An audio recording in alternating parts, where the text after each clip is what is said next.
draft buku saya ya. Jadi itu tentang pendidikan farmasi ya. Jadi ini mungkin ada terkait dengan sejarah, tapi sejarah yang memang fokus di pendidikan ya, bukan farmasi umum.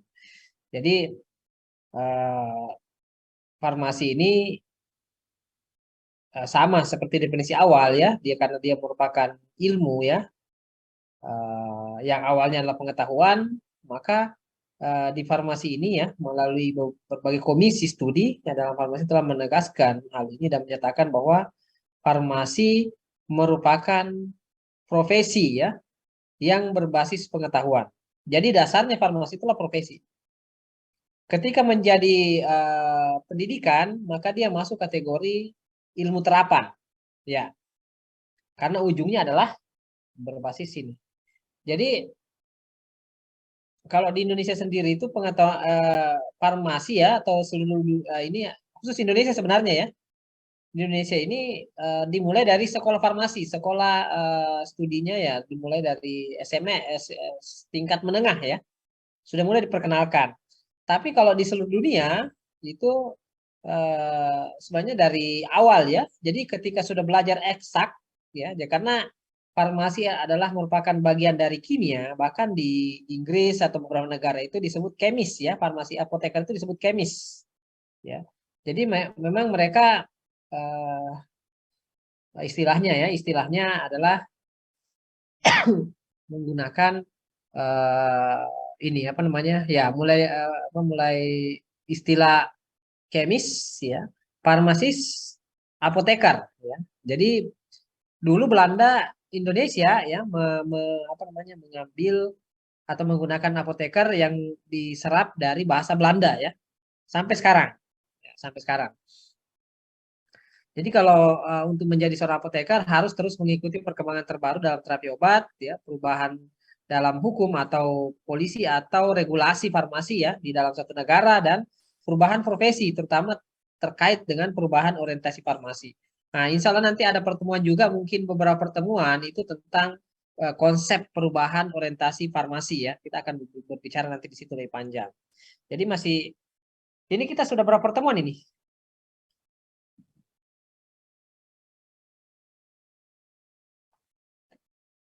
Sudah berapa pertemuan kira-kira? Hah?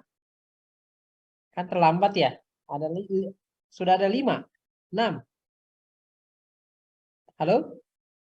Izin menjawab, Pak. Hari ini Ya. pertemuan ke-6. Oh, ke-6. Oke. Ya.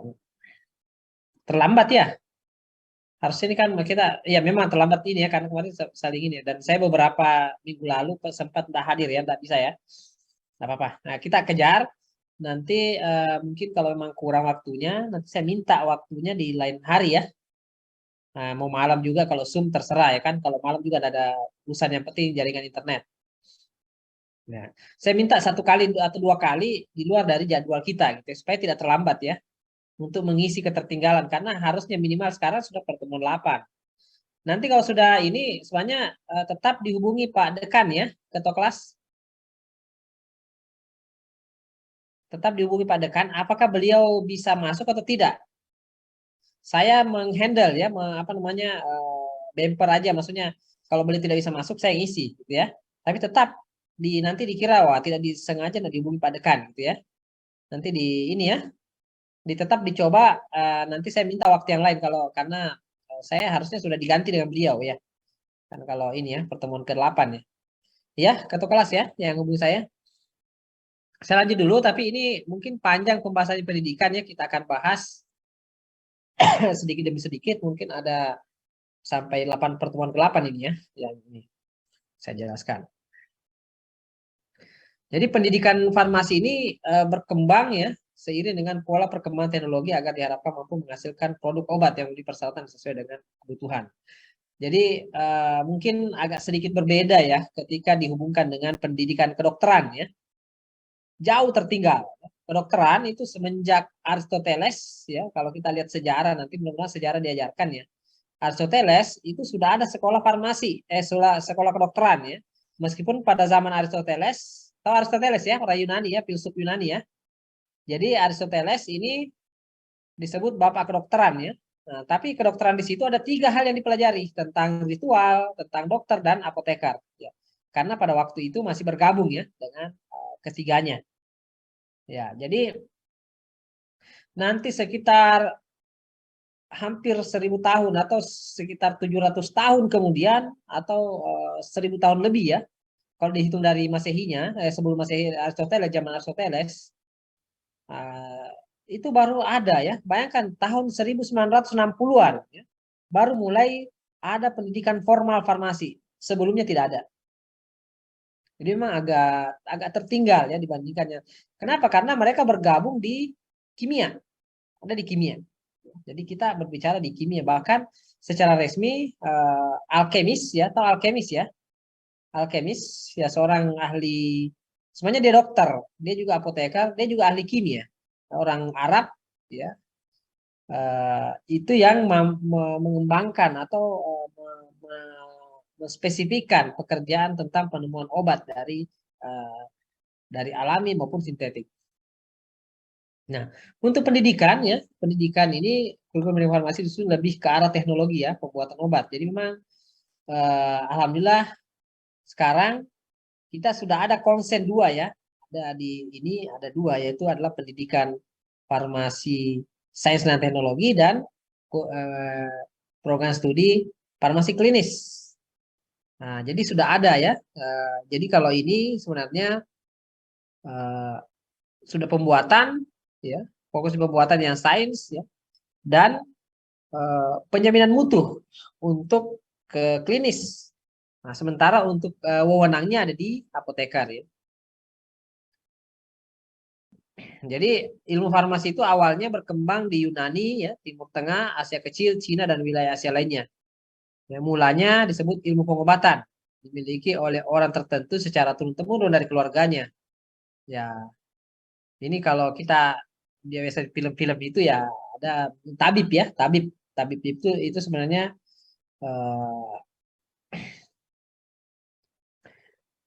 apa namanya? Itu warisan ya, warisan. Sebenarnya sistem pendidikan atau pendidikan seperti itu sebenarnya dari turun temurun. Ya. Kenapa dulu tidak ada formal? Jadi ya orang yang sesuatu yang mengetahui hanya diturunkan ke keluarganya sendiri gitu, diwariskan, ya diwariskan. Kalau sekarang dibuatlah format pendidikan formal, semua orang berhak belajar, ya, yang mampu. Nah ini sama seperti di negara lain ya. Nah, jadi ini, nah ini sedikit tentang sejarah ya. Saya kira ini sudah dihubungkan ya. Saya coba ini ya. Jadi eh,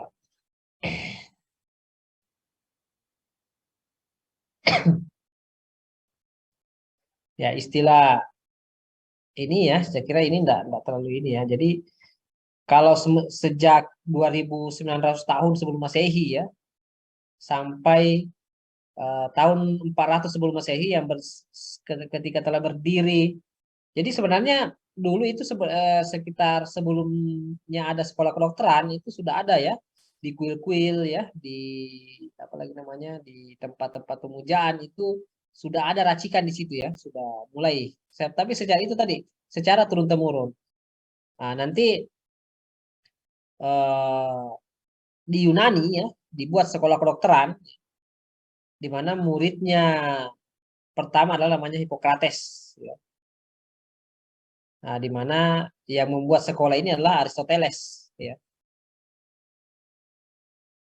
Nah, jadi terus berkembang ya. Jadi terus berkembang dan pengaruh sebenarnya kalau sudah belajar sejarah tentang perkembangan apalagi namanya farmasi di Timur Tengah ya, karena yang membuat perubahan farmasi itulah dari Timur Tengah ya, sejak di zaman kejayaan Islam di Timur Tengah tentang mengubah tentang konsep kefarmasian, ilmu farmasi dengan penemuan adanya penemu-penemu ya dari Arab ya, dan mereka menyampaikan ilmu itu sampai ke apa namanya, ke sampai Eropa ya. Nah, nanti secara resmi ya farmasi ini mulai dibedakan ya peran antara seorang ahli. Jadi sebenarnya ada sedikit terlewati di sini ya. Jadi di abad di apa namanya kejayaan Islam itu ya, di apa lagi namanya, di Timur Tengah, terutama di Irak pada waktu itu ya, itu ya kita tahu apotek pertama di dunia ya ada di Irak, ya, di Baghdad. Nah, pertama didirikan, apotek pertama di dunia didirikan. Kemudian rumah sakit pertama di dunia di Suriah. Jadi memang Timur Tengah semua ya yang ininya. Sehingga setelah kejayaan Timur Tengah mulai meredup, bangkit di Eropa gitu ya. Oleh Raja Frederick II telah memisahkan antara kedokteran dan farmasi ya. Kemudian di Timur Tengah juga saya lupa tadi, di Timur Tengah juga di Irak juga itu semenjak adanya apotek pertama kali juga didirikan sebuah lembaga khusus untuk pengawasan. Sekarang kalau kita kenal BPOM ya, Badan POM ya. Di sana pertama. Selanjutnya ikut semua orang. Jadi BPOM pertama, apotek pertama itu di Badan Pengawas Obat ya. Kenapa pada masa itu banyak orang-orang penipu ya, banyak yang mengklaim dirinya ahli obat tapi tidak. Karena dulu tidak ada sekolah ya, mengklaim diri sendiri saja dan memang memiliki kemampuan ya sudah langsung diakui. Ya. Kalau sekarang ya harus sekolah, harus dapat sertifikat ya, UKT-nya mahal lagi ya, jadi itu harus dengan pengakuan ya. Sekarang harus ada pengakuan. Ya, jadi setelah dipisah ya, di sini semakin kelam lagi. Kenapa? Karena pada waktu itu sekolah kedokteran secara resmi dipisahkan ya, farmasi dan kedokteran tahun 1240 itu sekitar 3 sampai 1900 ya. Berapa tahun ini? Sekitar 800 tahun gitu ya. 800 atau 700 tahun lebih itu tidak ada sekolah farmasi. Ya. Yang ada sementara itu sekolah kedokteran berkembang gitu ya. Jadi orang-orang farmasi waktu itu otodidak, semua belajar sendiri di kelas, mereka belajar kedokteran, belajar kimia, nanti diaplikasikan di apa lagi namanya di ilmu farmasi. Gitu ya. Jadi intinya di situ hanya ini. Pendidikan farmasi khususnya pendidikan tinggi sering berubah dengan perubahan tuntutan zaman ya. Pendidikan tinggi secara umum dituntut untuk menghasilkan lulusan yang lebih berkualitas dan lebih relevan terhadap kebutuhan masyarakat. Khususnya bidang farmasi di era sekarang ini semakin banyak didirikan perguruan tinggi swasta yang menandakan pendidikan farmasi. Demikian pula pendidikan program profesional di bidang kesehatan ya, dari ini. Ini yang akan kita bahas ya ini masih ini. Oke. Kita lanjut di sini tentang pendidikan ya. Ini tentang sejarah atau pendidikan farmasi di dunia dulu ya kita bahas. Mudah-mudahan selesai hari ini tentang pendidikan farmasi dunia. Sejarahnya sepintas ya. Jadi kita lihat ya, pendidikan farmasi di dunia khususnya di Amerika Serikat sudah mulai berjalan sebelum perang sipil ya, tahun 1800 ya. Bayangkan ya. Bayangkan 1240 semenjak dipisahkan, nanti 1800-an itu baru ada sekolah gitu ya. Farmasi gitu ya. Jadi memang lama. Sementara kedokteran itu 400 tahun sebelum Masehi sudah ada kedokteran sekolah ya. Sudah mulai. Jadi banyak pelatihan-pelatihan. Jadi selama ini tidak ada sekolah, belum didirikan sekolah formal, yang ada itu adalah pelatihan-pelatihan atau kursus. Kursus untuk menjadi farmasis atau apoteker ya.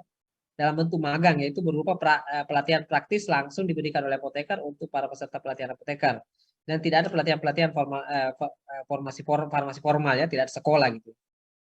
Ada beberapa keraguan tentang mana perguruan tinggi universitas yang pertama memberikan kursus farmasi resmi untuk menjadi apoteker pada tingkat perguruan tinggi. Mungkin ada beberapa kursus di tempat praktek apoteker. Dalam hal ini apotek sama perang saudara yang dikenal itu adalah, jadi yang tercatat itu ya ini tadi ya seperti itu, bahwa tidak ada yang pasti yang siapa yang pertama ya, tapi yang tercatat itu di Philadelphia College of Pharmacy ya di Amerika pada tahun 1860 ya, di mana ya ini yang pertama ya, di sementara itu di 1960 University of Michigan ya Ann Arbor menawarkan kursus laboratorium di apotek untuk masuk kedokteran. Jadi waktu itu masuk kedokteran mau jadi apoteker gitu ya. Nah, jadi tidak ada pendidikan. Nah, kemudian pada tahun 1865 Baldwin University ya menjadi lembaga pertama yang menawarkan instruksi untuk program farmasi sebagai bagian dari program kuliah umum. Kemudian Medical College of South Carolina ya meluluskan beberapa orang dalam bidang farmasi pada tahun 1967. Nah, jadi memang mulai dari situ ya. Jadi untuk formal ya tetap kembali di Amerika ya. Amerika mulai tembang formalnya ya, yang lainnya belum. Pada tahun 1876 kursus singkat di apoteker yang telah diluncurkan di Universitas Michigan pada tahun 1868 ya, menjadi sekolah farmasi yang terpisah dengan lembaga kursus apoteker di apotek. Sekolah ini dikenal karena telah menjadi pelopor dan sekaligus sebagai perintis lahirnya pendidikan formal dalam bidang farmasi. Jadi kita secara resmi itu ini ya 1868 baru dikenal ya, sekolah formal. Nah, di mana pendirinya adalah Dr. Albert B. Prescott ya, seorang dokter yang meninggalkan yang tidak mau lagi ya. Jadi ini seorang dokter ya. Dokter tapi dia juga doktor ya. Dokter Albert B. Prescott ini yang pertama merintis sebagai perintis ya lahirnya pendidikan. Jadi kita meskipun ada ini untuk pendidikan itu tetap berjasa ya dokter ya, seorang dokter. Bahkan sampai peneliti-peneliti inilah ilustrasinya ya, revolusi pendidikan oleh Albert B. Prescott ya untuk pendidikan formal. Kelihatan ya? Ini lengkap nih fotonya kalau saya nih.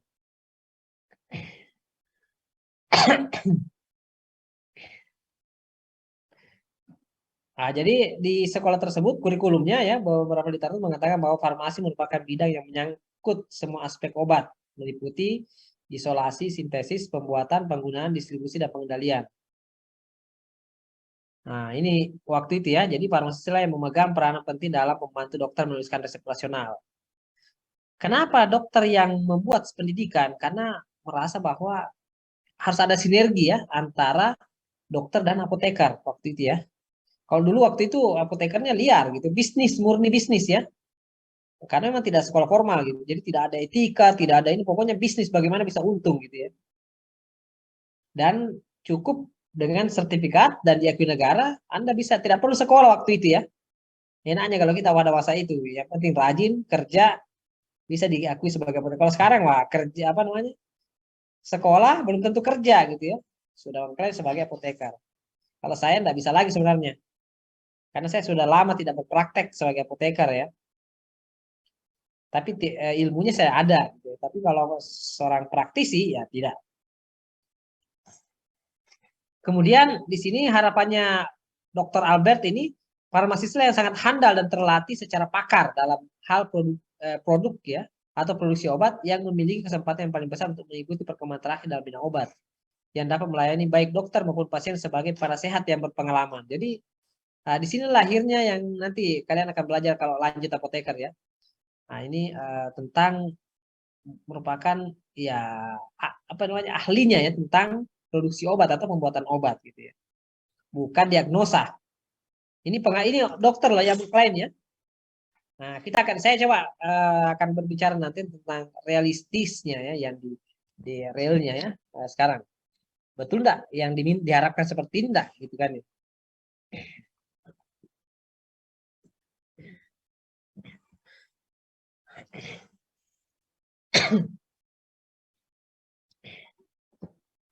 Kemudian yang ketiga, farmasislah yang merupakan posisi kunci dalam mencegah penggunaan obat yang salah.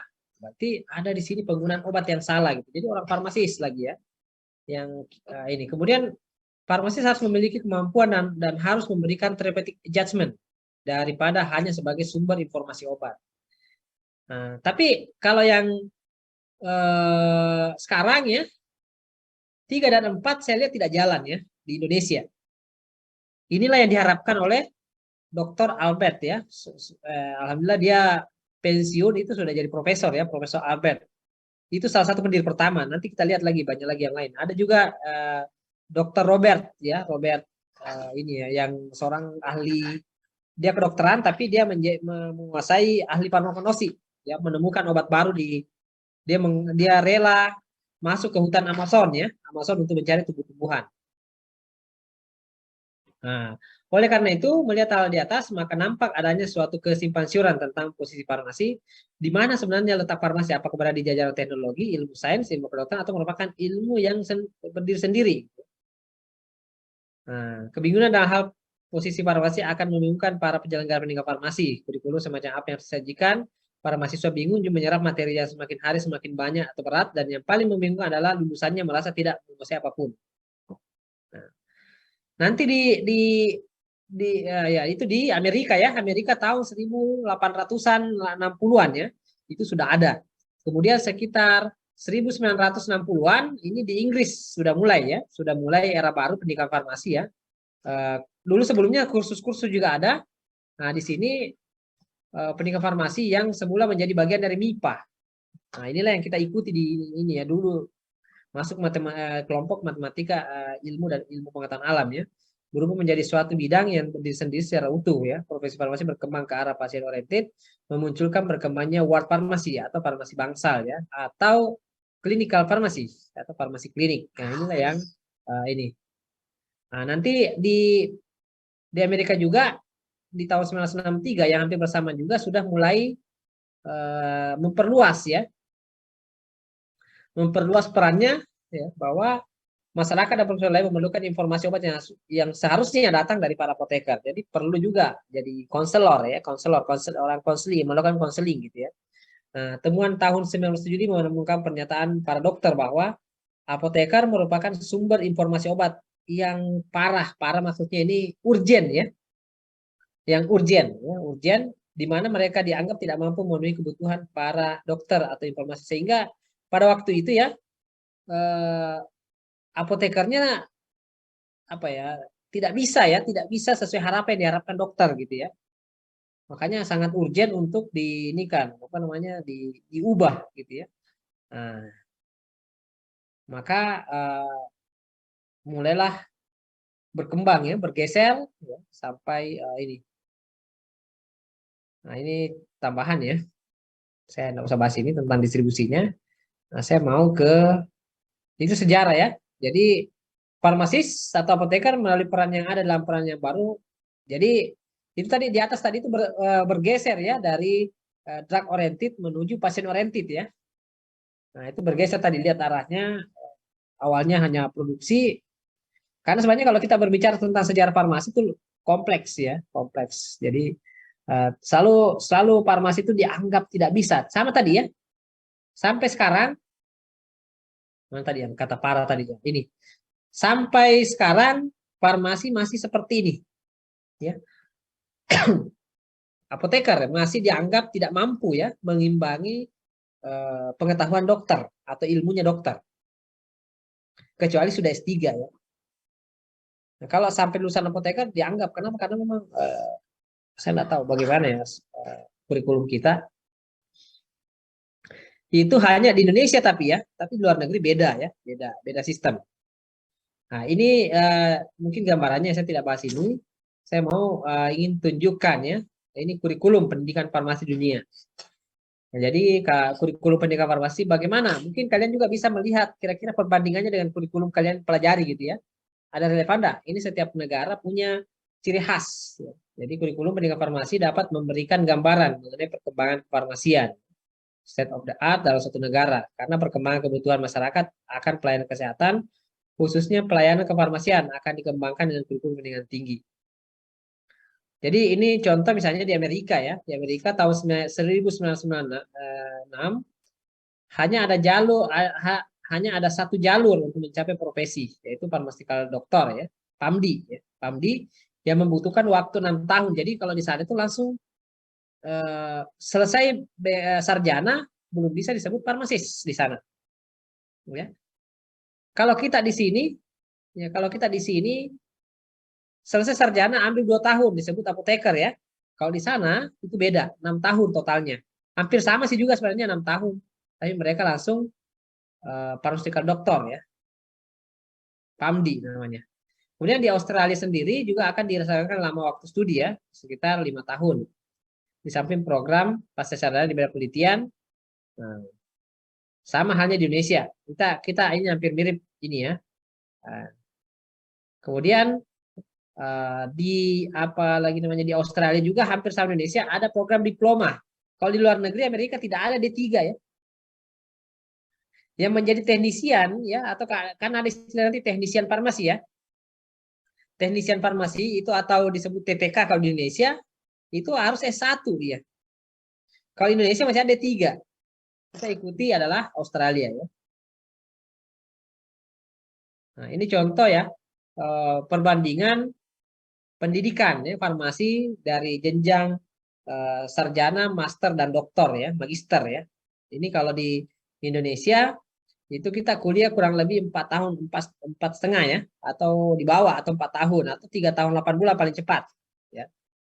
Nah kemudian plus 1 tahun profesi atau lebih ya.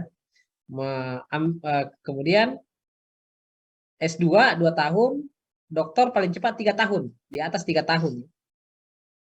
Kalau Australia hampir sama 3 tahun, bahkan lebih cepat ya. Tapi ini sudah diseragamkan sekarang sudah 4 tahun ya, 4 tahun juga, hampir sama dengan kita. Ini yang menarik itu di Amerika. Amerika itu 2 tahun pre-profesional atau setingkat pendidikan sarjana gitu ya, kemudian 4 tahun untuk jadi apoteker profesional. Jadi mereka membutuhkan waktu 6 tahun. Kalau kita kan 5 tahun ya, 5 sampai 6 tahun. Dia tuh paling cepat 6 tahun. Kemudian sarjana sama ya, S3. Jadi hampir sama. Nah, jadi kalau D3 beda lagi. Sayangnya D3 dari sini ya. D3 beda lagi jalurnya ya. Jadi sampai di sini inilah jenjang pendidikan tinggi ya. Nah, sebenarnya D3 juga itu kan 3 tahun ya. 3 tahun dia. Jadi selisih 2 tahun dengan profesi apoteker. Cuma ada kerancuan dengan D3 sekarang ya. Karena ada S1 yang diklaim sama dengan TTK. Jadi saran saya kalau nanti jadi S1 jangan jadi TTK. Jangan mendaftar, langsung sekolah. Langsung sekolah ya. Kan ada uang, wah itu masalah ya. Jadi kira-kira gambaran ya mengenai perbandingan jenjang pendidikan. Kita lanjut ke konsep kurikulum berbagai negara ya. Jadi kita lihat kurikulumnya. Ini yang pertama adalah kurikulum farmasi, pendidikan farmasi di Belanda. Jadi salah satu perbedaan utama antara pendidikan farmasi di Belanda dan Inggris adalah bahwa di Belanda dibutuhkan 6 tahun untuk memenuhi syarat. Selain itu tidak ada tahun pre-registration atau seperti di Inggris akan tapi ada tahap practical experience atau pengalaman praktek selama 6 bulan. Jadi kalau di Belanda itu harus ada ini dia. Ya. Jadi kalau waktu libur mereka libur kayak kita kan libur 6 bulan, 3 bulan gitu ya. Kan kita misalnya semester genap ke ganjil kan ada libur panjang ya, tidak ada kuliah ya. Mereka itu tidak libur, mereka harus punya practical experience. Mereka magang di apotek masing-masing individu. Jadi semester ini 3 bulan atau 2 bulan, semester berikutnya lagi 2 bulan atau 3 bulan sampai 6 bulan, minimal 6 bulan. Yang dilakukan sepanjang tahun terakhir menempuh pendidikan di sekolah farmasi Belanda. Jadi kalau ini ada prediksi, ini ada namanya uji komprehensif, ya, harus setiap tahun harus ada ujian komprehensif baru bisa lulus, lompat ke tingkat selanjutnya. Nah, kemudian pendidikan sama ya, pendidikan dibagi menjadi 2 bagian utama yaitu 4 tahun pertama program kurikulum menekankan pada ilmu dasar farmasi dan 2 tahun terakhir di mana keterampilan praktis diajarkan atau di Indonesia disebut profesi apoteker. Nah, setelah 4 tahun pertama kalau di luar negeri itu mahasiswa dapat mengambil ujian sementara dan bila berhasil menyelesaikan ujiannya bisa lanjut S2 ya. Langsung S2 dia. Tapi kalau tidak lulus ya langsung lanjut ke apoteker saja. Jadi ada mereka tesnya. Kalau pintar lanjut ke ini. Kalau kita kan di sini pilihan ya. Mau apoteker saja atau S2 saja. Kalau di sana itu bukan keinginannya dia. Kalau kamu lulus bisa S2 gitu. Seperti itu. Nah, selain itu, mahasiswa dapat memutuskan untuk tidak menyelesaikan pelatihan keterampilan farmasi dan mengambil penelitian sebagai gantinya. Jadi mereka tidak mau berpindah jadi S2 dengan fokus riset atau ke pelayanan atau ke ini ya. Jadi kebanyakan menyelesaikan program 6 tahun dan memenuhi syarat sebagai apoteker, mendapatkan ijazah yang mirip dengan kualifikasi PAMD di Amerika Serikat, pharmaceutical dokter ya. Jadi masuk ke program pendidikan farmasi tergantung pada calon mahasiswa yang memiliki ijazah sekolah menengah dan mereka perlu menguasai ilmu pengetahuan alam seperti kimia, ya, fisika, biologi, matematika dan bahasa Inggris. Ini saya kira hampir sama semua ya. Indonesia juga kita mengacu seperti ini. Nah, meskipun dulu sempat di sini IPS bisa masuk ya, makanya kewalahan kalau dia masih IPS. Pada akhir SMA, murid mengikuti ujian yang ditetapkan oleh sekolah dan negara. Nah, dan mereka harus melewati keduanya untuk mendapatkan ijazah yang akan memungkinkan mereka masuk ke universitas. Jadi mereka apa lagi namanya kita EPTA-EPTANAS ya atau ujian nasional ya. Nah, untuk masuk sekolah farmasi ya ada nilai tertentu yang diperlukan meskipun ini terjadi untuk pendidikan pada bidang kesehatan lainnya terutama kedokteran dan kedokteran gigi. Nah, di Belanda sendiri pendidikan farmasi dibagi menjadi blok dari tahapan studi yang ada sekitar 15 blok dalam tahun akademik. Tapi tidak ada istilah atau tidak ada semester ya. Mereka tidak ada semester-semesteran ya. Semester 1, semester 2, semester 3 gitu ya. Yang ada itu adalah blok. Sudah harus lulus 15 blok baru bisa sarjana atau lulus. Tidak ada semester 2, semester 3 di sana. Yang ada itu adalah misalnya musim semi ya, dia musim dia ya. Karena kalau musim dingin mereka berhenti libur panjang gitu.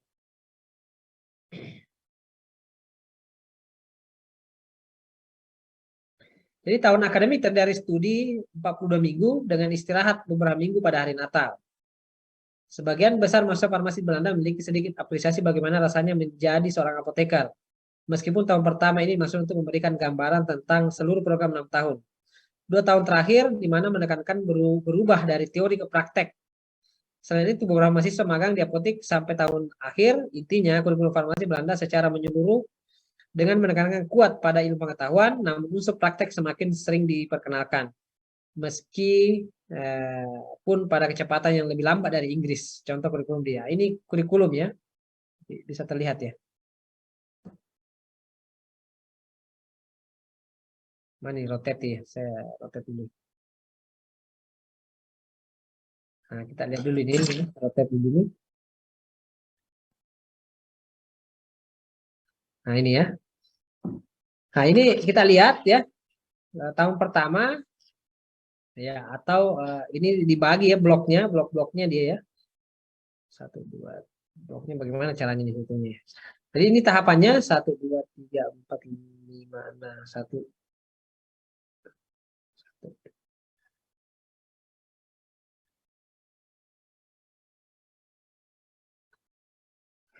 Ya, jadi ini sekitar 4 tahun ya dan setiap blok 1 2 3 ini blok nih. Sini 1 2 3 4 5. Ya, 5 blok. Nah, jadi tentang mempelajari tentang umum dia hampir sama. Kita ikuti seperti ini sebenarnya. Hampir sama kurikulum kita ya. Cuma dia memang lebih ke prakteknya bagus.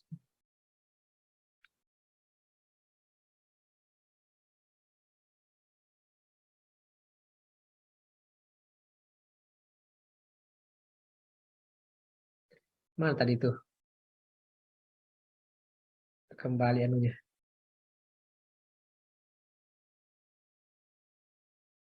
Ya, kita lanjut ya. Tadi panjang tadi ya. Jadi ini kurikulumnya ya, ada tentang enabling science ya. Kemudian pharmaceutical science dan pharmaceutical science dan professional practice ya. Jadi ilmu dasar gitu ya yang umumnya, kemudian farmasi sendiri, kemudian sebagai apoteker, kemudian lanjut ya terapeutik banyak ya kurikulum ya ini sudah ada. Nah, ini yang kedua adalah contoh ya pendidikan tinggi di Australia ya. Jadi kalau di Australia sendiri ya pendidikan tinggi farmasi di Australia secara khusus mendidik calon farmasi untuk dapat bekerja sebagai seorang profesional di masyarakat. Berbeda dengan di Indonesia yang mendidik mahasiswa juga sebagai calon peneliti. Ya, ada jalur akademik dan jalur profesi. Jadi kita ya, jadi kalau di sana mereka di apa lagi namanya, di Australia itu S1 itu tidak ada skripsi ya, sama kedokteran tidak ada skripsi. Kalau di Indonesia ya ada skripsi ya, kalau mau lulus harus lulus skripsi. Kalau di sana tidak, tapi mereka harus mampu pengabdian atau melakukan semacam pengabdian di masyarakat, memberikan eh, apa namanya kayak penyuluhan atau apa.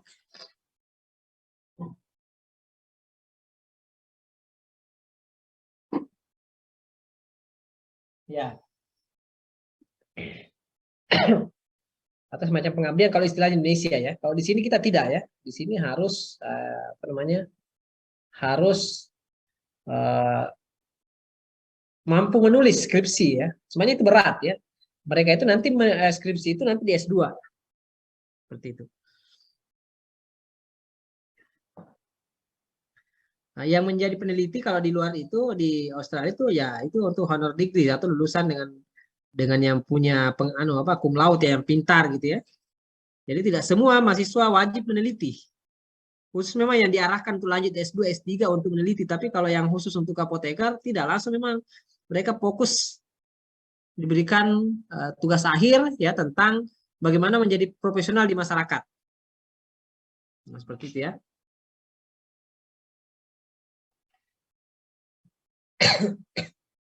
Jadi ini tujuan pendidikan di Australia itu memahami ilmu dasar dan terapan yang cukup agar dapat bertambahnya pengalaman, mampu mengintegrasikan dan menerapkan pengetahuan pada lingkungan profesi praktis ya, memiliki keterampilan dispensing dan keterampilan lain yang sesuai agar setelah menjalani magang ya, 1 tahun dapat berpraktek sebagai farmasis yang kompeten.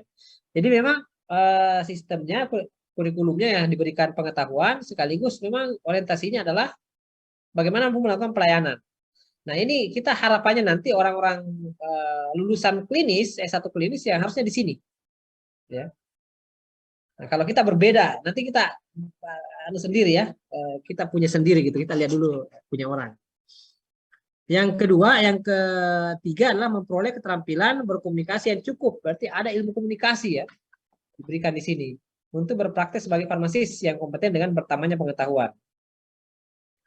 Yang keempat, mengembangkan ciri atau kualitas dan pandangan pribadi terhadap etika dan standar profesi yang diperlukan untuk praktek sebagai profesional di bidang kesehatan secara bertanggung jawab. Yang kelima, mempunyai komitmen untuk mempertahankan dan mengembangkan pengetahuan dasar dengan cara melanjutkan proses pendidikan selama karirnya. Jadi ada namanya long learning education, long life education. Jadi pembelajaran seumur hidup. Nah, ini intinya mata kuliah inti. Jadi mata kuliah farmasi dokter itu bersifatnya ada 2 ya. Dia berorientasi obat dan berorientasi pasien. Nah, dia apa di situ ada 4 bidang utama, pharmaceutical chemistry ya dari segi kimia dari obat, kemudian farmakologi aksi obat, farmaseutik dalam bentuk sediaan, dan farmasi praktis. Ya. Ada 4 inti dari mereka. Kalau kita di farmasi tidak tahu apa gitu. Ada, nanti kita lihat juga. Luas. Mereka hanya ini saja. Jadi kalau kita hampir sama dengan ini sebenarnya, tapi ini yang poin 4 itu dimasukkan di apoteker ya. 1, 2, 3 itu D1. Nah, inilah yang pecah-pecah, yang banyak itu yang tidak ini ya. Kalau ini semuanya lebih mudah ya, lebih fokus mereka. Kemudian program masuk pasca sarjana ya, sistem pendidikannya dipercepat untuk menyelesaikan gelar farmasi bagi mahasiswa yang sudah memegang setidaknya gelar sarjana dalam disiplin terkait atau lainnya, seperti gelar dapat diselesaikan 2 tahun ya, misalnya selama 4 tahun. Tidak ada sekolah farmasi di Australia saat ini menawarkan gelar PharmD ya, sebagai entry point untuk pendaftaran. Atau seperti di Amerika. Jadi sistem pendidikan farmasi di Australia hampir mirip dengan Indonesia. Ya, kita tidak ada PharmD dokter ya yang. Jadi PharmD ini kalau lulus seperti dokter ya, berhak menulis resep juga. Kalau kita tidak ada. Nah, namun banyak menawarkan berbagai derajat pasca sarjana seperti master farmasi klinis, magister ya, doktor farmasi klinis, lulusan diploma atau lulusan penghargaan sertifikat. Selain itu penelitian gelar seperti master riset dan gelar riset dan gelar PhD. Nah, ini sama ya, hampir pembagian tadi dengan apa lagi namanya? Kurikulumnya ya, kurikulum inti.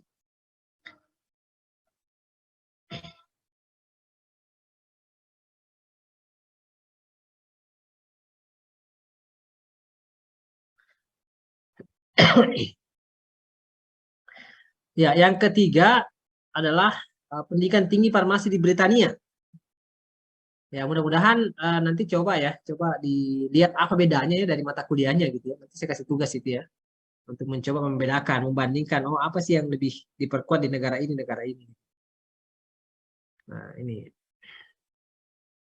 Jadi kalau di Britania juga punya regulasi tersendiri ya. Kenapa? Karena di sini farmasi adalah regulated profession ya, profesi yang diatur. Artinya sudah ada lembaga apa namanya? Sudah jelas dasar hukumnya di sini. Sudah ada ininya. Kalau kita tidak Indonesia ya. Di mana mereka ada memiliki namanya The Royal Pharmaceutical Society of Great Britain ya, yang merupakan badan profesional untuk apoteker dan badan pengawas untuk apoteker dan teknisi farmasi di Inggris, Skotlandia dan Wales. Jadi sebelum tahun 1997 ya, standar RPSGB untuk gelar farmasi di Britania Raya yang dirancang sesuai dengan prinsip dari model 3+1 ya, bergelar 3 tahun dan 1 tahun pre-registration atau hampir yang ini ya, sama dengan kita. Jadi akibatnya sampai dengan tahun 97 kurikulum sarjana spesifik di sebagian besar universitas dirancang sebagai kurikulum inti selama 3 tahun dengan menerapkan science based learning, misalnya pharmaceutical chemistry, farmaseutik, ya, farmakologi, farmakologi dan dispensing atau praktek, ya, apoteker. Kemudian dilanjutkan selama 1 tahun pelatihan pre-registration yang terdiri dari pelatihan praktis tentang penempatan kerja. Jadi ini sama dengan kita dengan apoteker ya. Tapi tidak belajar lagi dengan teori-teori. Kenapa? Karena sudah kuat di farmasinya.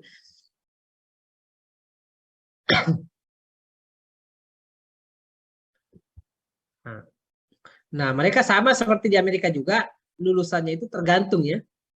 Kalau hanya kuat di pelayanan, maka dia sebagai apoteker saja. Tapi kalau dia bisa kuat tentang farmakologinya kuat, dia bisa lanjut ke master atau setara dengan S2 gitu ya. Tapi bedanya di sana S2 dengan apoteker punya keahlian masing-masing gitu ya. Kalau kita di sini ambil S2 dengan apoteker tidak nyambung ya, maksudnya beda aliran gitu. Kalau di sini sama, mereka kurikulumnya sama dan saling menguatkan. Kemudian pada tahun 2010 ya, General Pharmaceutical Council ya menggantikan RPSGB sebagai regulator untuk farmasi yang kekuasaan untuk mendaftar dan mengatur apoteker dan farmasi. GPHC ini kemudian akan menetapkan standar untuk pendidikan dan pelatihan yang akan mengatur penyediaan kedua gelar farmasi dan training pre-registration untuk memastikan apoteker baru yang terdaftar merupakan praktis yang kompeten. Nah, jadi berubah juga terus ya sampai ininya sistemnya mereka ya. Nah, untuk apa lagi namanya kurikulumnya ya hampir sama, yang berbeda nanti itu persentasenya ya. Nanti kita lihat datanya. Ini tidak usah ya. Selanjutnya di Amerika ya, saya kira tadi banyak dicerita di Amerika tadi ya tentang sistem pendidikan. Kalau yang lainnya rata-rata 5 tahun, kalau di sini mereka 6 tahun gitu ya. Mereka unggul 1 tahun, apa lebih lama, lebih lambat, ya harapannya lebih kuat mereka ya. Untuk apa namanya sistem pendidikan di Amerika ya. Namun mereka 6 tahun tapi langsung gelar PAMD ya. Tidak sarjana saja, tidak ada mereka sarjananya, langsung lanjut, paksa. Kalau lanjut ya tidak bisa ngapa-ngapain. Kenapa? Karena perubahan kurikulum pendidikan ini disebabkan oleh tuntutan kemampuan profesional seorang farmasis di masyarakat yang semakin meningkat dan memerlukan tambahan pengetahuan, khususnya ilmu dasar dan pengetahuan lain di luar farmasian, misalnya pengetahuan mengenai komputer. Pada saat itu, profesi farmasis menempati ranking teratas paling mulia di mata masyarakat. Ini ngeri memang di sana ya. Nah, jadi kalah dokter di sana. Gitu ya. Ini merupakan profesi farmasi yang menempati ranking teratas. Paling mulia maksudnya paling dihargai gitu ya. Kalau di sini tidak dikenal. Beda gitu ya, beda. Nah, hal ini disebabkan karena keahlian dan kemampuan profesi farmasi senantiasa dikaji dan dikembangkan agar lebih sesuai dengan kebutuhan, link and match ya. Kejadian tentang perubahan kurikulum pendidikan farmasi ini dihasilkan oleh suatu satuan tugas pendidikan farmasi, Task Force on Pharmacy Education, yang dibentuk oleh Ikatan Sarjana Farmasi Amerika Serikat, yang telah bekerja dalam kurun waktu yang cukup lama. Nah, ini tadi penjelasan ya. Itu mereka 6 tahun ya, 2 tahun. Jadi mereka itu kalau kita kan 4 tahun S1 gitu ya, 2 tahun apoteker atau 1 tahun apoteker gitu ya. Tapi kalau mereka hanya 2 tahun pendidikan, sarjananya sedikit, ya, sisanya apotekernya panjang, gitu. Lama. Jadi memang dia kuasai gitu ya, dan dia kuasai ilmunya. Nah, ini kurikulum PAMDI adalah kombinasi selama 4 tahun yang diperoleh dan pelatihan opsional ya. Maksudnya harus mendaftarkan diri di 16 sampai 18 unit setiap semester. Kurikulum contoh yang diuraikan di bawah memberikan gambaran tentang kurikulum PAMDI saat ini. Mana kurikulumnya? Nah, ini ya.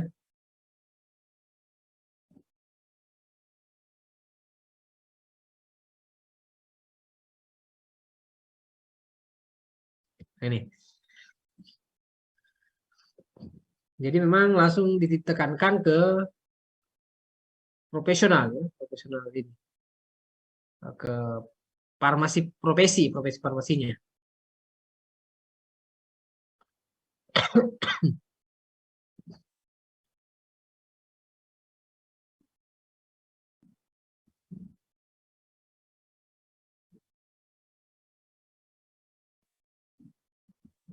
Kok Austria ya?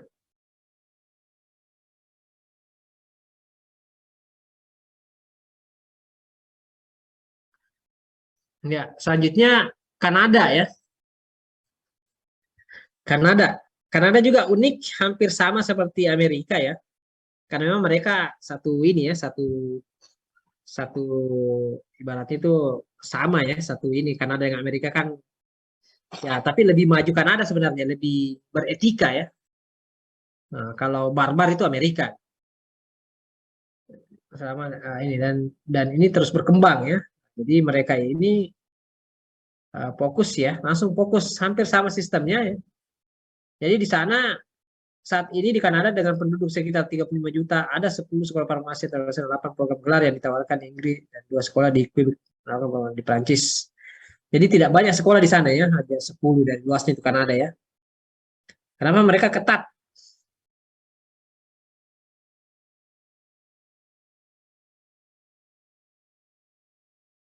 Jadi di sana itu tidak ini ya, dan hanya 10 universitas negeri yang memiliki program pendidikan farmasi yang didanai di seluruh negeri dan tidak memiliki kesempatan untuk swasta membuka program dan diakreditasi di Kanada. Jadi tidak ada pendidikan, dilarang ya, ketat sehingga persaingan untuk menjadi mahasiswa di Fakultas Farmasi sangat ketat.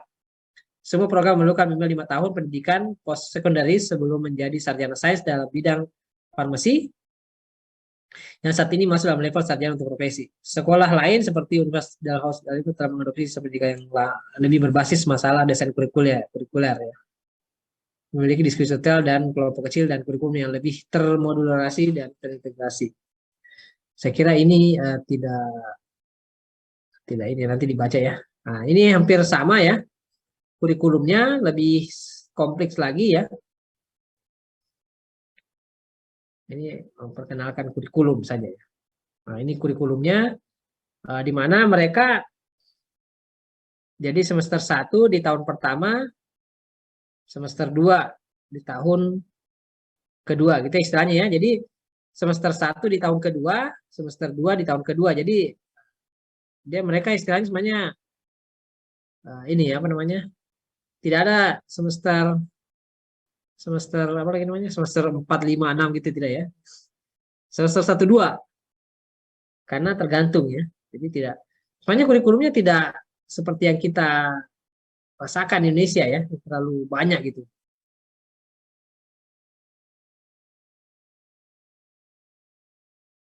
Nah, mungkin perbandingan lagi di India ya. India tambahan. Dengan farmasi di India itu dimulai mulai ada tahun 1937 ya di Banaras Hindu University ya. Ini tapi baru pendidikan farmasi resmi yang artinya baru dasar ya, belum spesifik seperti dia, mereka ini seperti Indonesia apa namanya, dia ke teknis atau pembuatan gitu ya produk. Jadi pada saat itu kurikulum disajikan sebagai kombinasi kimia farmasi, kimia analitik, dan farmasi yang menghasilkan lulusan yang disiapkan untuk bekerja sebagai spesialis dalam kontrol kualitas dan standarisasi obat untuk perusahaan farmasi. Tetapi tidak untuk praktek pekerjaan kefarmasian ya. Jadi mereka tidak beda dengan yang lain ya, yang tadi di Eropa. Nah, jadi mereka hanya untuk di industri ya. Sebelum India memperoleh kemerdekaan pada tahun 1947 ada 3 lembaga yang menawarkan program sarjana farmasi ya. Pada tahun 1944 itu Universitas Punjab mulai membuka departemen farmasi, dan pada tahun ini di Ahmadabad ya 47.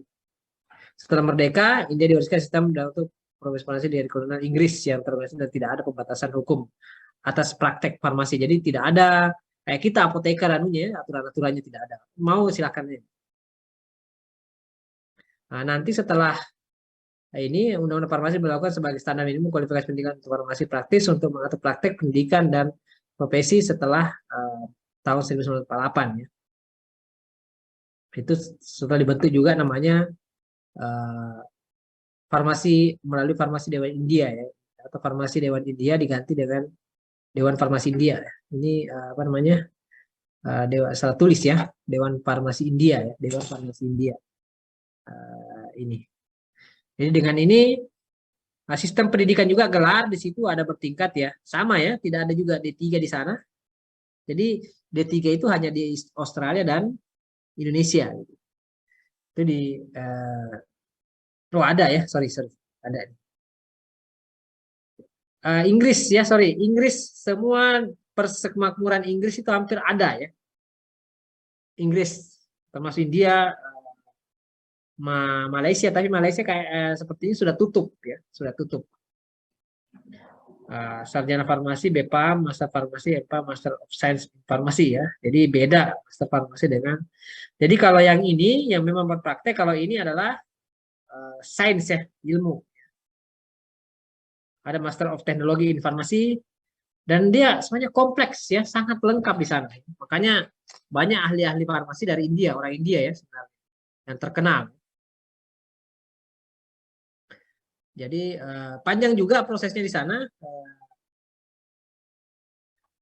Ini apa namanya, untuk lagi namanya ke arah ya. Jadi apoteker di apa namanya di India juga itu ya sama ya. Jadi mereka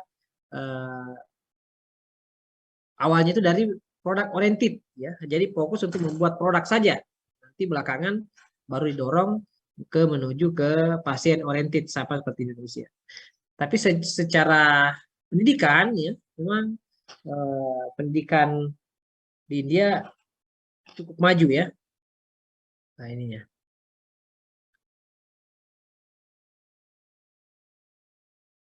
Nah ini mungkin perbandingan ya, perbandingan kurikulum ya, kurikulum dari tingkatan ya dari berbagai negara ya.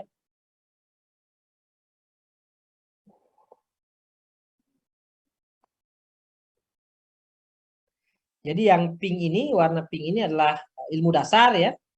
Kemudian yang warna biru ilmu farmasi ya, yang ini. Kemudian di atasnya ya, profesional praktis ya. Ini yang hijau, kemudian yang kuning itu terapeutiknya. Ya, untuk jadi memang kemudian riset ya. Jadi kalau India ada skripsi sedikit, Australia tadi itu ada pilihan ya, ada pilihan bisa mengambil skripsi bisa ini.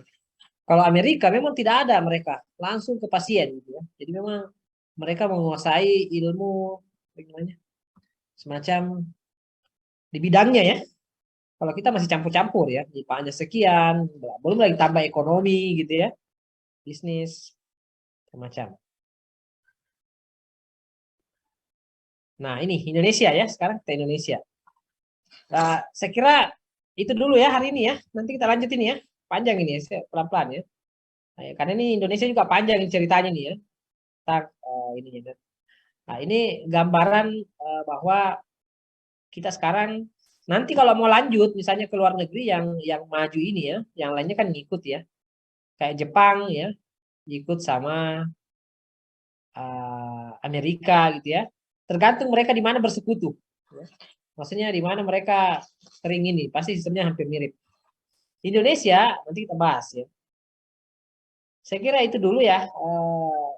Masih ada sekitar 30 menit ya untuk kita harapannya bisa berdiskusi sih sebenarnya atau tanya jawab tentang kurikulum ini ya. Tapi saya lihat tidak terlalu banyak yang perlu ditanyakan ya karena ini datanya orang gitu ya. Kira-kira apa yang mau dikomentari gitu. Saya sendiri menjelaskan agak bingung gitu ya karena cukup dibaca sebenarnya untuk bacaan saja bahwa untuk masukan ke kita kira-kira di negara lain itu menguasai apa gitu ya. Jadi riset di Amerika murni tidak ada ya untuk penelitian di luar dari farmasi ya untuk pelayanan. Di Australia sedikit, ya. Di Asia juga sama. Kalau Asia sama imbang sih sebenarnya. Ada dan ini ya. Tapi memang kecuali Inggris ya, Inggris yang dan Eropa yang ada. Ya, kita kemungkinan mengacu di Inggris ya atau Eropa. Belum kita. Kenapa ada skripsi? Ya, jika ada yang bertanya silakan. Kalau tidak ada kita tutup. Ya silakan Cinta Kanaya. Baik, Pak. Terima kasih atas kesempatannya. Saya Cinta Kanayamia dari kelas C umum, izin bertanya. Dalam menentukan kurikulum pendidikan tinggi farmasi itu, apakah berdasarkan kebutuhan di negara tersebut, atau sudah ada badan atau organisasi internasional yang menetapkan kurikulum di satu negara itu minimal ada mata kuliah A, B, C, seperti itu, Pak? Terima kasih. Iya.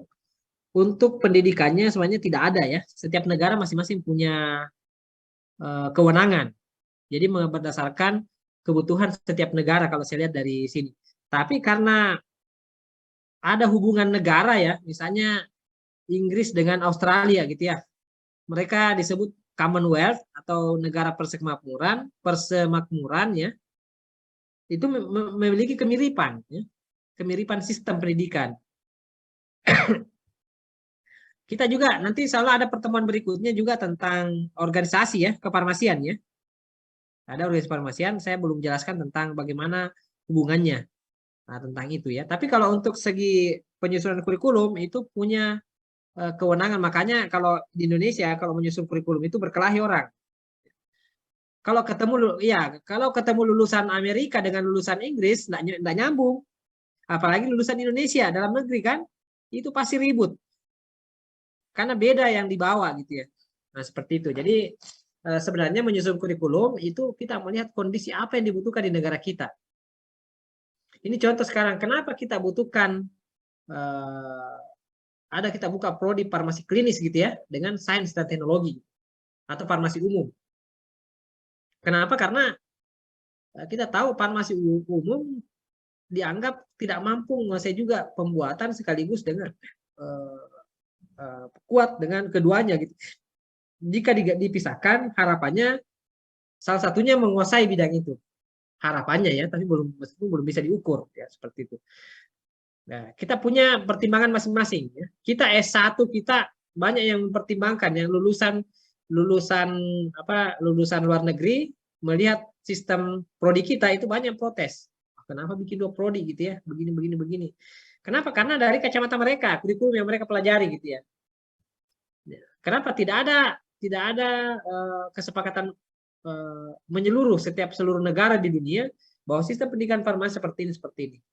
Tapi yang ada adalah tentang apa itu farmasi, kita sepakat pendefinisian farmasi yang seperti itu ya yang ada sekarang. Tapi kalau sistem pendidikannya pembelajarannya bebas semua, tidak ada yang harus misalnya memuat sekian persen ilmu dasar, sekian persen, tidak ada. Masing-masing negara punya hak, tergantung kebutuhannya.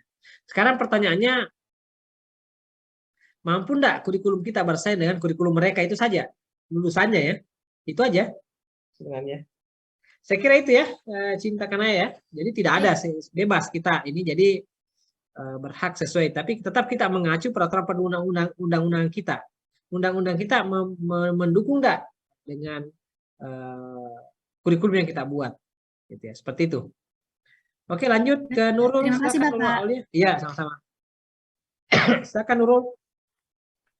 Baik, Pak. Perkenalkan, nama saya Nurul Aulia Rahmawati dari kelas B Farmasi Klinis. Saya izin bertanya, Pak. Tadi Bapak ada menyinggung tentang peranan farmasi. Nah, pada poin 4 tadi, seorang farmasis harus memiliki kemampuan dan harus memberikan terapi judgement daripada hanya sebagai sumber informasi obat. Pertanyaan saya, yang dimaksud dengan terapi judgement itu apa ya, Pak? Dan apa perbedaannya dengan pelayanan kefarmasian yang sekarang atau yang biasanya disebut dengan pharmaceutical care? Terima kasih, Pak. Ya. Oke, sebenarnya itu 4 poin itu adalah dasar pemikiran Pak Dr. Albert ya. Dr. Albert itu untuk mendirikan sekolah farmasi. Sebenarnya dasar pemikirannya Dr. Albert. Pendiri pertama pendidikan formal farmasi ya di Amerika gitu ya. Itu dasar pemikirannya bahwa kenapa ada tadi therapeutic judgment ya, yang mampu mengambil keputusan untuk pemilihan obat, untuk melakukan terapi. Misalnya ada sakit A gitu ya, obat apa yang paling cocok ya. Kalau pelayanan pharmaceutical care tadi itu ya, itu tadi menyediakan obat, itu beda itu yang terjadi selama ini. Kalau sekarang kita tidak bisa. Sekarang therapeutic judgment itu ada di dokter kalau sekarang di Indonesia ya. Kalau di luar negeri Amerika itu dokter membuat resep, itu menulis itu adalah bukan dia menulis resep ya, itu adalah hasil diagnosa penyakitnya di resep itu. Oh ini sakit ini, sakit ini, sakit ini, sakit ini. Obatnya ditentukan oleh nanti apoteker juga, nanti dokter PAM itu juga, pharmaceutical dokter itu juga nanti akan menulis resep lagi. Menyalin hasil diagnosanya dokter ya untuk diganti dengan obat ini, obat A, B, C gitu ya. Nah gitu ya. Itu ada therapeutic judgment namanya. Jadi yang berhak memiliki kewenangan untuk menentukan ini terapinya apa gitu. Kalau dokter di Amerika itu kan nulis resep ya, resep dari dokter itu diagnosa itu, diagnosa hasil diagnosanya, jenis penyakitnya yang diderita berdasarkan hasil diagnosa dokter. Kalau kita di sini kan beda ya resepnya, isinya adalah nama obat gitu ya, itu pun obatnya tulisan cakar ayam, supaya hanya apotek tertentu atau kode semacam istilahnya itu adalah semacam kode khusus untuk apotek tertentu ya, langganannya dokter gitu ya. Jadi hanya yang bisa baca tulisan itu hanya apotek tertentu. Itu maksudnya. Tapi sekarang sudah mulai elektronik semua gitu ya. Jadi sudah mulai hilang gitu ya. Sudah mulai elektronik itu ya. Jadi judgement itu kalau pelayanan kefarmasian biasa ya itu tadi menyiapkan obat, memberikan menyerahkan ke pasien gitu ya. Tapi tidak ada intervensi terkait dengan kalau Anda sakit kepala, apoteker tidak boleh menyatakan menulis di resep bahwa obatnya adalah A, B, obat A, obat B, obat C gitu. Karena itu ranahnya dokter kalau di Indonesia. Kalau di luar negeri beda ya, seperti itu. Itu harapannya sebanyak 4 poin itu adalah harapannya Dr. Albert, kenapa dia alasan utama mendirikan sekolah farmasi di Amerika ya, seperti itu. Gitu ya. Jadi bukan itu tidak berlaku, makanya tadi saya bilang kita di Indonesia ini tidak berlaku itu ya. Harapannya beda gitu ya, berbeda. Itu harapannya Dr. Albert tadi. Oke, itu ya. Nurul ya. Nah, nanti silakan. Ya. Nah, silakan Yuliana. Assalamualaikum Pak, saya izin bertanya. Gini Pak, kurikulum di Indonesia sama di luar negeri itu kan beda Pak. Kalau kita mau lanjut S2-nya gimana ya Pak di luar negeri? Ya, kalau lanjut S2 tidak ada masalah ya. Apapun lulusannya ini, yang penting di situ sudah tertulis misalnya farmakologi dalam bahasa Inggris gitu. Makanya kan kita butuh kalau saya daftar nama mata kuliah itu di bahasa Inggris kan saja. bahasa Inggris kan, tidak ada masalah. Dan itu berlaku IPK sistem seluruh negara itu sama semua, kurikulumnya beda tidak ada masalah. Kenapa? Karena kurikulum yang diajarkan di S2 juga itu punya kurikulum sendiri juga. Kita yang harus menyesuaikan gitu ya. Jadi tidak ada misalnya saya mau lanjut di Belanda, kurikulum saya beda. Ya S2-nya dia S2 sains, kita ambil sains ya sains gitu ya. Resikonya adalah ketika ada mata kuliah yang tertentu yang belum pernah kita dapatkan selama S1, mau tidak mau harus belajar itu gitu yang baru itu. Ya. Harus dikenal gitu. Kenapa kalau tidak dikenal ya pasti tidak bisa lulus gitu kan ujung-ujungnya kan. Jadi harus bisa beradaptasi. Jadi tidak ada masalah dengan kurikulum kalau kita mau lanjut di luar negeri. Termasuk orang luar mau masuk S2 di Indonesia. Ya. Termasuk orang Afrika mau banyak ya, banyak. Ini termasuk orang Timur Leste misalnya atau Papua Nugini mau lanjut ke Indonesia gitu ya, S2, S3. Atau begitu sebaliknya. Orang Indonesia mau ke Australia S2, mau ke Amerika S2, selama lulus tes kan ada ya, tes TOEFL, tes Inggris, tes wawasan ya, tentang keilmuan itu ada. Tapi kalau di luar negeri justru mudah diterima. Kalau kita mulai S2, kenapa? Karena selama ada surat rekomendasi dari pembimbing kita sebelumnya bahwa ini punya kompeten untuk ikut dan sesuai dengan bidang yang ingin dikaji dengan calon pembimbing di sana, supervisor. Yang dipersyaratkan cuma itu syarat-syarat itu ke persetujuan, kedua tes bahasa Inggris, biasanya TOEFL atau IELTS ya. Nah, baru lulus, selesai. Tidak kayak kita, ada TPA gitu ya, ada tes potensi akademik, apa lagi? TK, macam-macam ya, tes psikotes lah, macam-macam gitu ya. Banyak tesnya. Coba kalau kalian apa namanya? Seleksi kemarin seleksi masuk perguruan tinggi negeri kan? Apa namanya? SBMPTN ya, apa namanya? Apa? Kalian itu kan tesnya tes psikotes ya. Kalau di sana tidak ada begituan. Ya begitu ya. Oke, saya kira itu saja ya. Saya kira masih ada sih sebenarnya sekitar 18 menit lagi. Kalau masih ada silakan. Kalau tidak ada kita tutup.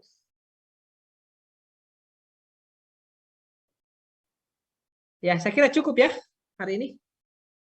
Kita lanjut insya Allah minggu depan untuk lanjut ke pendidikan farmasi Indonesia. Ya. Kita bahas spesifik dia. Baru ini. Sekitar 1 pertemuan atau 2 pertemuan lagi. Oke, saya tutup dulu sampai hari ini. Ya. Kita sampai ketemu minggu depan. Dan tolong ketua kelas ya, sampaikan juga kepada dekan ya. Untuk apakah dia bisa masuk atau tidak. Kalau dibilang suruh lanjutkan saja, ya saya lanjutkan gitu ya. Kalaupun dia mau masuk, berarti saya selesaikan 1 atau 2 pertemuan lagi gitu ya. Ya. Oke, saya kira minta tolong ketua kelas untuk dihubungi Pak Dekan ya. Diingatkan kembali apakah bisa masuk atau bagaimana gitu ya. Kalau enggak saya lanjutkan sampai selesai. Oke, saya tutup dulu. Assalamualaikum warahmatullahi wabarakatuh. Sampai ketemu minggu depan ya. Waalaikumsalam. Terima kasih, Pak. Terima kasih, Pak. Warahmatullahi wabarakatuh. Terima kasih, Pak. Terima kasih, Pak.